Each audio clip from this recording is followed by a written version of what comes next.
मोरेनगरमध्ये मध्यरात्री ट्रॅव्हल्स गाडीचा कहर. भरधाव वाहनामुळे अनेक गाड्यांचे नुकसान. पिंपळगाव वसंत शहरातील मोरेनगर परिसरात शनिवारी दिनांक 10 रोजी मध्यरात्री सुमारे 1 वाजेच्या सुमारास भरधाव ट्रॅव्हल्स गाडीने धुमाकूळ घालत भीतीचे वातावरण निर्माण केले. अज्ञात वाहन चालकाने अत्यंत बेदरकारपणे ट्रॅव्हल्स गाडी चालवत रस्त्याच्या कडेला उभ्या असलेल्या अनेक दुचाकी वाहनांना जोरदार धडक दिली.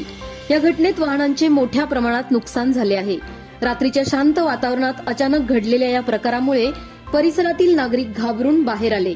सुदैवाने या घटनेत कोणतीही जीवितहानी झाली नसली तरी थोड्याशा निष्काळजीपणामुळे मोठा अनर्थ टळल्याचे नागरिकांनी सांगितले. सदर ट्रॅव्हल्स गाडीचा संपूर्ण प्रकार परिसरातील सीसीटीव्ही कॅमेऱ्यात स्पष्टपणे कैद झाला असून अजून परिसरातील सीसीटीव्ही कॅमेरे चेक करून वाहन क्रमांक आणि चालकाची ओळख पटण्याची शक्यता आहे.